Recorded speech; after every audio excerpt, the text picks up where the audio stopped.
Stop. How do you do? We're about to unfold the story of The Bride of Frankenstein.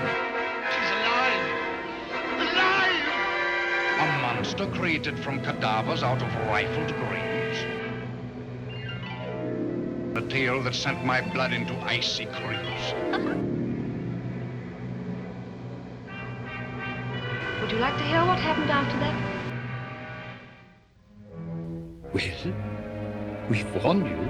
You have been warned. Welcome back to Frankenstein Minute, the podcast that dissects the Universal Frankenstein film series minute by minute. I am, in fact, Thom Lang. And I'm Bill Evenson, and we're going to talk about minute 46 of Universal's 1935 film Bride of Frankenstein, or The Bride of Frankenstein, if you're reading along in any of the reprinted materials. Yeah. I'm sorry, I'm just looking around, and I've actually got, or... the script book and each novelization here next to me. So And they all say The Bride they all of say Frankenstein. The Bride of Frankenstein. So I almost said the wrong movie. We almost had to do a different movie. As do the Blu-rays and DVDs. You know what? That might be kind of fun is if we were doing different movies. Like you're going to talk about some random minute of some other movie. I'm like, no, that didn't happen. Black Cat and... He's not even in this movie. Wait a minute. What's going John on? Carradine? What are you talking about? What? All right. Anyway, so we're at minute 46. I thought you were going to say the scene number. The scene number is whatever D it is. page in the script book.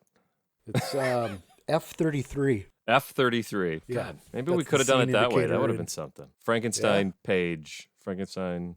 I don't know what to call it. Frankenstein. Well, that would have broken down each thing into a sequence, so that might have been. They wouldn't stop in the middle of a scene. Yeah, like the minutes like they sometimes do. But, Yeah, there's a nice. like we're gonna just go back and redo the past 118 I think we'd better episodes. There are some coming up. There's at least one coming up that I think makes a nice little ending. Yeah, there's a couple. And it's not this one. Or this one's not bad. But we're not there yet. We're at the beginning of the minute. Let's not get ahead of ourselves, as I've already talked about this minute last week.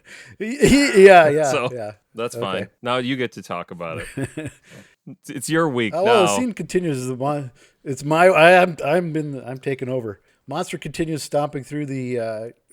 It is a graveyard. Now, there's a difference between a cemetery and a graveyard. I looked this up. Jeez, I didn't know this. I didn't either, and I had been using the terms interchangeably. But actually, a graveyard is attached to a church, whereas a cemetery is not. Okay. And we'll find out later that this place is attached to a church. What is a cemetery attached to? Like a golf course? Yes. Okay. Exactly. All right. Yes. Well, that's... Anyway, so he's just finished tipping over the tree and stomping on it a little bit, and the camera tracks past a bunch of grave markers. It's very moody, very fog blanketing the ground, and it looks great. It really does. The sky looks totally unrealistic. Yeah, well, it's theatrical. Yeah, but it's not wrinkled. I don't see any wrinkles in this part. Not in this shot. There are a few coming I agree. up. This is the standard bearer for how horror movies should look. I don't know. I shouldn't. Yeah, I think so. I guess they yeah, had it down by this point. You get the black dead trees that have no foliage on them whatsoever. And that carries over to the Wolfman, the great foggy forest in the Wolfman, and the really cool cemetery at the beginning of Frankenstein meets the Wolfman. Yep. So yeah, this sets the tone for all of those, where you got the headstones are all at sort of canted angles. And True. Yeah, Ed Wood's watching and learning. At least taking notes as he was watching. That's a great idea. But it does make me think of is it Mark of the Vampire that's got the foggy? I always get Mark of the Vampire and Return of the Vampire mixed up. Which one's the one that has the nice foggy cemetery? Well, the Mark of the Vampire looks great. Yeah, that's that one. It's MGM. Yeah. It's MGM. They pulled out all the stops except for the script and the director. But that aside, I like that you didn't say the star. No, he's fine. As long as he doesn't speak. He doesn't say anything. He's fine. I guess we'll have more to say about a silent Lugosi in about 3 or 4 years.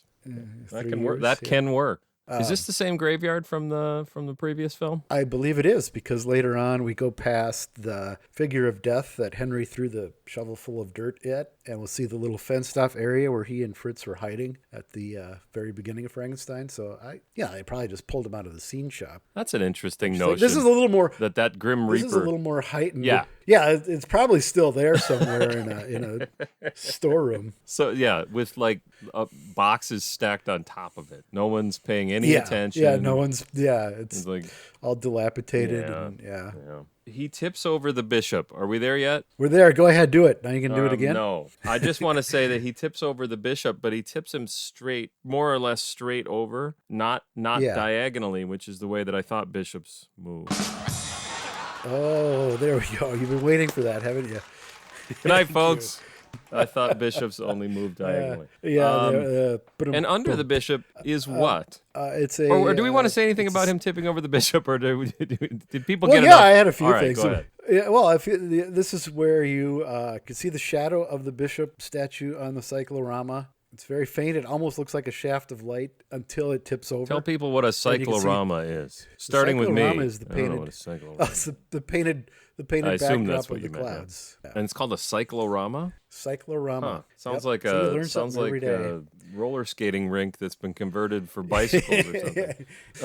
That's wrong. That shouldn't be that way. That's a movie flub. What? That's a black the mark. Shadows? Yeah, it ruined the film for me. Took me completely out of it. Now it's very. I didn't notice it until very recently, a couple weeks ago, I think, when I watched the whole thing again. It's the very far left of the screen. You know, your eye is drawn to the monster and the statue toppling over. So only when you're insanely dissecting these things do you see. It's like when somebody hands Mark Hamill the different lightsaber. You ever seen that? Yeah. You're not looking that way. That's you're not supposed to look over there. Yeah, you're not supposed to be looking I wonder at if did they pull that out in the special editions? I don't even know. Yeah, I don't know. I guess I never looked. Yeah. Well, see, we don't have to do that minute. So he had two different lightsaber props, basically. One that's just the stick that he holds, and then one that had some other. We're both doing it with our hands here. Had the big dildo on the end. Big giant, I think it was coated with some light reflective material. It was in the first film, but I don't know if they bothered after that. I don't think they bothered. Didn't they bother after that? I don't think so. I think they found that it really wasn't conducive to smacking them into each other. It was okay when Alec Guinness and a mostly blind Dave Prowse inside his mask were barely touching them against each other. Yeah, but when you really try to do those athletic moves in the second one, they figured out, I think, you shouldn't. Because they actually used I feel like they used like motion picture or like screen. It's a Scotch-Brite. It's a Scotch-Brite material. It's got little glass beads on it. It's what's used like Stanley Kubrick did 2001: A Space Odyssey.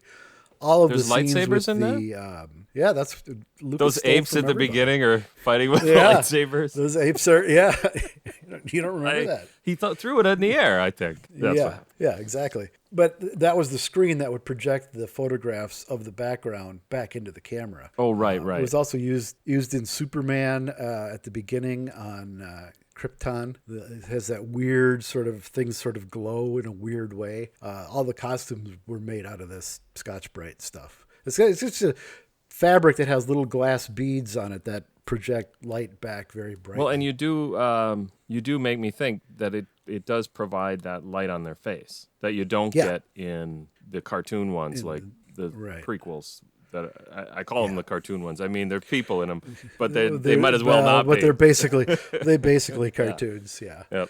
All right, so welcome back to Star Wars Minute. So tell the listeners what episode that's in. Oh, you mean what episode? Remember which? Oh, I thought you meant which minute of Star Wars. No. Which episode? Where Mark Hamill gets handed the thing? Gets handed It's in episode what people would call episode 5, The Empire Strikes Back, when he's in Cloud City somewhere. I think it's when he's looking for. It's after their first confrontation in the in that room. What's it called? Isn't it before carbon freezing room? He falls through the window. It's before that. It's before he goes through the window, and I think it's before Darth Vader appears. Yeah, there you go, right around there. somewhere in there. Okay, so this We is settled that. what. Well, that's it for this week. Why did we? Oh, it's the thing you're not supposed to see because you're not supposed to be looking yeah. that direction. Right. What we're instead supposed to be looking at is a it's- blasphemous monster tipping over a bishop. Yeah. And why doesn't he tip over the and- one next to it? I thought he was supposed to do the one next to it. Well, anybody who was here last week would know. The script indicated that he comes upon the Christus, which I looked it up, and I didn't really come across anything. I didn't either. In fact, while taking notes, looked it up too. I realized you're saying it because it's in the script. Yeah, So Christus and is that's just a Christ, Yeah. if you will. A Christ figure. Yeah. And he was supposed to, as we talked about, or as you mainly talked about, and I just let you know, was that the script indicated that he comes upon this crucifix and he thinks the person on it is suffering like he has suffered, so he tries to rescue him and is interrupted by the mob approaching. I think this actually works better. He's just furious, railing at anything, the tree, the statue, and then it opens up the crypt below. Yeah, I don't know if It's I an don't know. easy way to transition down into that. So why? What 'Cause on it is- earth has happened here? Why is this common practice in graveyards? Which one was attached to a church? Cemeteries, graveyard. Is this graveyards. common practice to have the entrance to the crypt beneath the earth? It's like a secret entrance. It is a crypt. It's a mausoleum, so they're typically underground. Yeah. So I suppose. I mean, later we see. Yeah, later we see. We see some characters enter the proper way. So. Well, I guess we assume so. Maybe they too. Well, we'll get to that next week. Yeah. So it's funny too because he knocks over the bishop and then he's clearly got some stairs there, or else he's doing that trick that people do where you pretend you're walking where you downstairs. But I think he's going downstairs, and then I think obviously the set is built up on platforms because you can hear the hollowness of it when he's stomping around. so it sounds like I didn't notice this. It sounds like he's just stepping it on sounds wood. like- Well, it could be wood. I Yeah, guess. like on I'm sure it was a wood structure with plaster and whatnot over it, and then some ground cover. But like when you go see a play, that's how stage sets will sound when there are different levels. Oftentimes, Well, maybe that's the way 'Cause they there's did it. That cemetery /graveyard. Well, You it know is. what I mean? It is. It is empty below because there's that crypt underneath go. it. So maybe Although no, because once he gets around the corner, you can see it's all made of stone. you see it's yeah. I think. Anyway. Yeah, it is. But then It he looks- does it something certainly looks unusual like to it. me. Ooh. So there's like the bishop, and then next to it is another stone slab. Yeah. So he inexplicably, in my mind, unless he just needs more headroom, I guess, to get down the stairs, he throws that aside as well. When it kind of makes Yeah, sense I that think- you'd think he would pull that over to conceal where he's going. Which is what's in the script. Mm-hmm. They refer to him replacing the slab over the vault. And again, that I think kind of strains credulity as much as him going upstairs at the Newmans, quietly opening the door, killing her, quietly closing the door, and then leaving without anybody seeing him. Why does it strain credulity that he would 'Cause he's- at least attempt to cover up where he's going? Is that what you mean? He doesn't know. Yeah, I don't think he knows where he's going. I don't think he knows where those stairs lead. I don't think it matters. He wants to be hidden. He wants to get away. He's trying to get He's away. a chicken yeah, shit. but- I don't know. Yes. Pussy old monster. Yep. Crying and all. But he is though, actually. I don't know. I don't think it strains credulity. Well, it doesn't matter. He doesn't do it. He throws That it doesn't- aside. He doesn't do it. Yeah, I think just in his haste, I don't think he would stop and take the time to do that. I He's see. Getting away as quickly as he can. And he does 'cause appear to knows be in what's haste. store Although for I don't him. know why he would tip over the bishop at all if he was in haste. He seems to do that out of anger. Yeah, I think he's just pissed off. He's had. Well, he tipped over that he's had a tree. yeah, that tree didn't do anything to him Tree either. didn't so- help. You know what it is? He's just tipping over whatever he can find to see if there's a crypt beneath it. Yeah, no, there's one here There's got to be somewhere. one there. Gotta be. It's that, yeah. I've been here before, so If there hadn't been one here, he'd pan over and there'd be a bookcase, and he'd pull out one book, just pull the next book, until it open. puts the candle back. Yes, exactly. So then he goes down the stairs. So I just want to, into well, the- before he goes down the Oh, stairs. are we done here? Yeah, you'd think he'd do the opposite. So I think I already kind of said this, but attempt to hide where he's going. But what he ends up doing is making it more obvious where he went. Like he couldn't leave Well, a better trail. This guy, he's got a knocked over tree, a knocked Well- over bishop, a slab. He's got a trail of breadcrumbs. We saw him eating bread earlier. yeah. And it doesn't matter, because then what we see is Well, we see the gang of idiots that are chasing after him couldn't be more clueless. Clueless. You know what I noticed this time was heavy wind on those torches. They really got the fans going in there. Yeah, they got the fans going. He's gone this way over the hill. You know, what an asshole, this guy. He's completely wrong. This is what's wrong with our country today. Is assholes Assholes fucking like this. screaming at the top of their lungs something that they completely made up off the top of their head. And of course, at least today, still president of the United States. Yeah, it's tops among those. Yeah.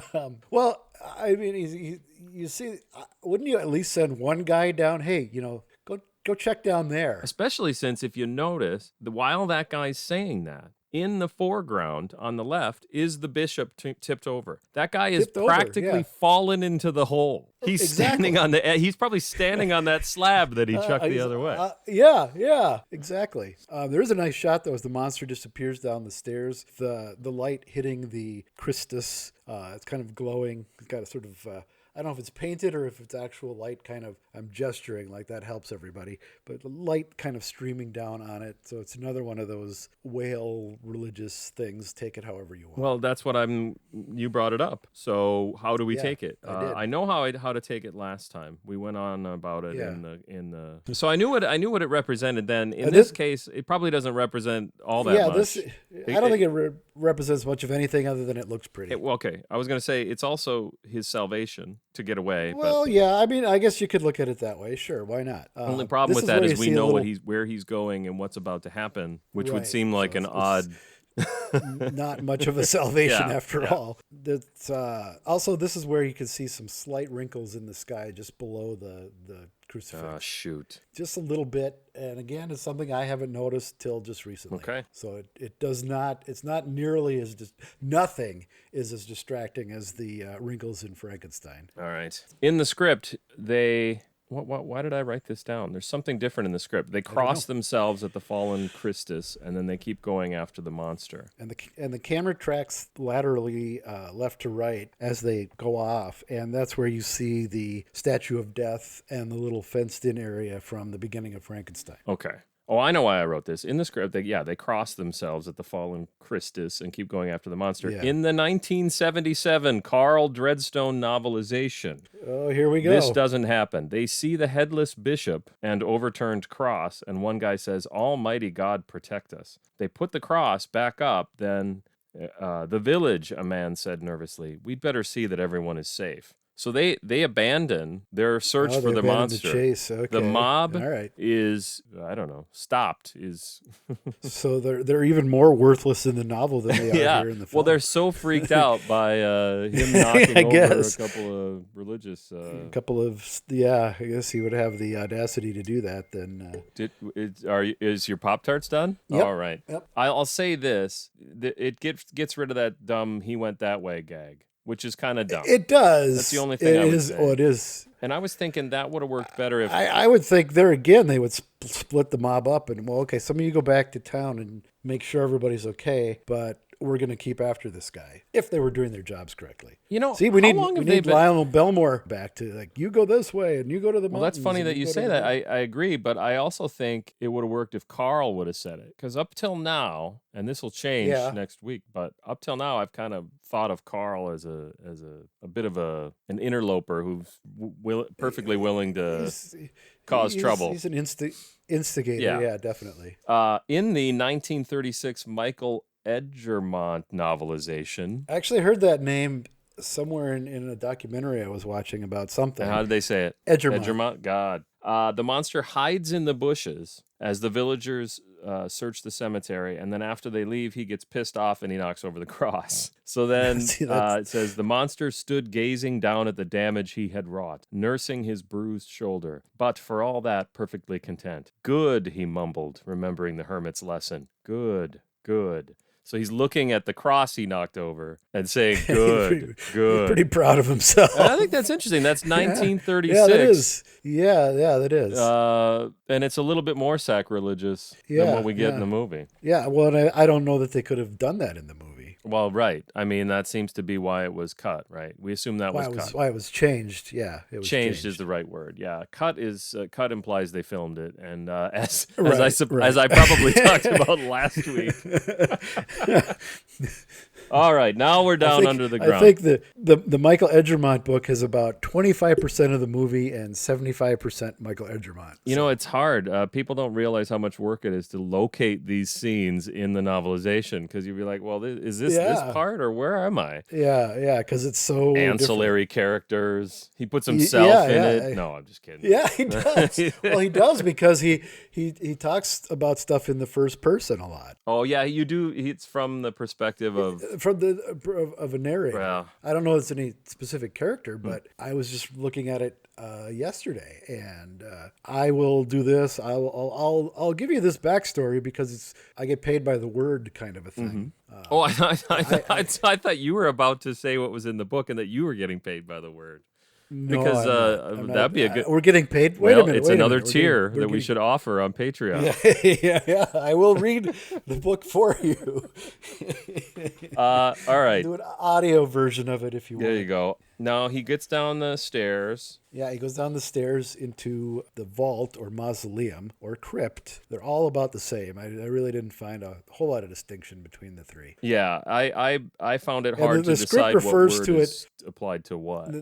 The script uses all three, so Right. I figure they're interchangeable. I think I'll have more to say next week about words that are used in the script. Anyways, he stumbles and he falls on a Yes. coffin made of balsa Falls wood. on top of a coffin. Yes, evidently. Because it doesn't even, they don't even bother to put in a decent sound effect. It just goes, No, it just. yeah. It just, Well, I think. I mean, you could justify it and say that the wood is very dry, having been in this crypt, but yeah, it's the person definitely inside. possible. But the person inside. we don't we'll see. find Wait, out. there isn't. We don't Nope, see not that yet. Preview for next week's episode.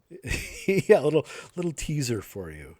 Join us next week. Yep. And now, do you know the difference between a coffin and a casket? Oh my! See, we dig deep here. This is good stuff. This is all good stuff. I don't know, but I'll tell you what I think. Okay. A casket is like a pretty coffin. No, Sort of. No. like an ornate cat- coffin. A coffin could be Nope. just like Well, a coffin has the 6 sides to it. yeah. And a casket is merely a rectangle. That's basically the Is distinction. that right? Yeah, Do people so use this coffins is- anymore? Probably not, because it's pointless to do it. I don't It's kind of know. in a shape. It's like in a shape of a rough shape of a body, or like a mummy sarcophagus would be shaped. You know, maybe my family is just really practical, but we just buy urns. Yeah. You know what I mean? Yeah. And so we Well, haven't. that's what. Yeah, we had to buy a casket for my mother, and they are not cheap. Well, that's a good point. You do have to buy something, even if you buy an urn. You have to buy a receptacle. Yeah. Yes, you can't go to Ralph's and get a Folgers can, irregardless of what the movies tell you. Well, but I mean, even if you do buy a Folger, even if you buy an urn, you still have to. We are getting morbid, but it's the scene. It's the right time of the. It's the right time of the movie for this. You have to. Yeah, You yeah. have to. Tom, when you pass away, Yes. and let's hope that's not during this episode. But Well, we got 9.5 more years to go, so I better not. you have to be the body has to be put. A corpse has to be put in something before it goes to the whatever the big oven. What do you call it? Where you crematorium, whatever it is. Yeah. So you have to buy that and an urn. Oh, really? Yeah, and So you can't just use like a refrigerator box? well, you sort of can. Because I would think that if it's going to be burnt anyway, you're not going to buy some ornate. And as I say, my family is practical. So the last time I was involved in these negotiations, we bought the closest thing we could find to a refrigerator box. I believe they said that it was, they described it or maybe even showed us a picture of it, but we never saw it because you know what I mean? Yeah, because it's yeah. But apparently it was nice, and then they burned So it up. you're taking their word for it that they actually did this too. God, you got to take your word for a lot of stuff. Unless do they Yeah, let you you watch really- anything? I believe you can if you want. Yeah, I suppose to watch. Okay, well. I can't imagine why you would want to. Everybody has their own way of handling that. I think that guess so, grieving not to mention religious implications for people, but just grieving generally. I think anybody can. I'm getting philosophical now. But like when someone's criticized for, in public when they have someone close to them die, for example. I always think, leave a fucking guy alone. Yeah, right. Just because he's not grieving the way you would, I've told Don though to just chuck me over the edge of the deck here, down in the gully and back. That seems like it's having seen where you live. That seems like an actually sort of convenient way to handle it, because you would fall a fair distance and you wouldn't. The smell might be a problem, but you wouldn't. You wouldn't even be in sight. Like she'd have to really look down. She'd have to look straight down off the edge of the deck to even see you. Oh no, I'd roll down the hill. There's a good 30 feet down there, and underneath all the brush. Yeah. Never be found. Huh. And there's all kinds of critters that I could feed. So I'm just giving back. God, I hope this recording isn't requested by the authorities at some point when you disappear. Inquest. Let me write this down. Episode 46, 2.46, officer. Yeah, it's uploaded on the 20th of November. Hey, speaking of the 20th of November, tomorrow is 1st of November, which is the 89th anniversary of the release of the original Frankenstein. I usually don't pay a lot of attention to that. I get guff from my friend Chris when we don't acknowledge that it was the day that Edward Van Sloan died or something like that. And I just don't pay a lot of attention to that. I don't barely either. remember my own birthday. So Yep, I totally get it. I happen to know this one because I registered our email with Gmail, and then you have to pick a birthday. So okay. My calendar tells me that it's my birthday tomorrow. Oh, that's 21st. I'm saying tomorrow because that's when this episode comes out. But yeah. Okay. Happy birthday, Tom. But well, and you as well. It isn't our podcast's birthday, though. It's of no significance other than... No, it's just the email's birthday. It's the email's birthday.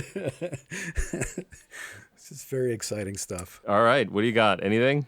That's it. He breaks open the lid of the coffin and the scene ends. Yep. Or the minute ends. It's not a bad minute. That's we get to see what happens next minute. I shouldn't say it's not a bad minute. It's not a bad ending to the minute. That's a nice little segue. No, it's not a bad. It's a nice minute. I like this minute. It's a very good minute. It's very moody. I think it's very well photographed. Shadows and wrinkles aside, it's a lovely minute. Folks will want to know that they can sign up for Patreon. Is that something that people will want to know? Yeah, I think they'll want to know that. We certainly want them to know that. Yeah, that would be great if they wanted to do I that. think that's more accurately. We have something coming up that we're going to put on the Patreon already, right? Yes. Do we want to talk about that, or do you want to wait until you take a stab at doing it? Well, yeah, if you want to mention it, go ahead. Well, why don't you tell me what it is? Well, what it is we were lucky enough to be guests on a special for Patreon's episode of Gilbert Gottfried's Amazing Colossal Podcast, and we had a whale of a time, so to speak. Oh boy, oof. Yeah. Actually, that's up there with the Bishop jokes. Now that you say it, it reminds me. He who is without sin cast the first. Well, I just clearly I don't live by that because I cast stones and I'm the biggest sinner on these crappy jokes. I accidentally shared Gilbert's I think Frank Santopadre posted a post on Facebook plugging or promoting our appearance, and I shared it to Facebook, not realizing what it did is it peeled off his name and put our name at the top. So it looked like I was saying, hey, Patreons, come and listen to our episode. And so we had at least two people go, I don't get it. I don't have this. Oh, really? Yeah, so it's good that now we will be able to offer now it. we will, yes. But now this is putting the pressure on. We got to get this out. Oh, no, I know. Well, if I do have to shelter in place or sequester, that'll give me plenty of time to work with this stuff. I don't know if this is the time or place, but I do have an audio copy of it. I don't know if that would help. I do too. Okay. I do too. All right, good. Yeah. Yeah, Gilbert was great. Yeah, it was a lot of fun. Frank was great. Everybody was great. Everybody was great. It was a good time. You were great. I was fine. Well, you were great. Oh, no, so you were great. Yeah. Oh, that's right. Actually, I must have been great because Gilbert said "fuck you" to me. So there you go. That's right. Look forward to that. Told me I should kill myself. So it's true. you wouldn't expect That's anything true. less. Yeah. Wouldn't We must have been expected great. anything less. Yeah, I think so. Is that the end of this one? I think. Oh, no, that's no, a good way to end it. So you yeah, got something else? where can folks find that? Oh, well, they can go to www.patreon.com/Frankenstein Minute. Yep, sign up Sign at up the at the friend Friend level. level. Because friend good. Yep, we know that. Do it. We know some We things know are that not for a good, fact. but friend is good. We've determined friend good, fire bad. We come down on the side of fire bad. Have we heard fire bad yet? Or did we just hear fire not good? Fire no Fire good. no good. Something was bad though. Alone bad. Alone bad. Alone bad. Whew. Yep. That was Well, touch and go thank- for a second there. Thank God we settled that. Oh boy. All right. There you have it, folks. Okay. Tune in next week to find out what's in the coffin. All right. So should I stop my Audacity and then restart the? Yeah, I'm gonna stop that. All right. Ready? Stop.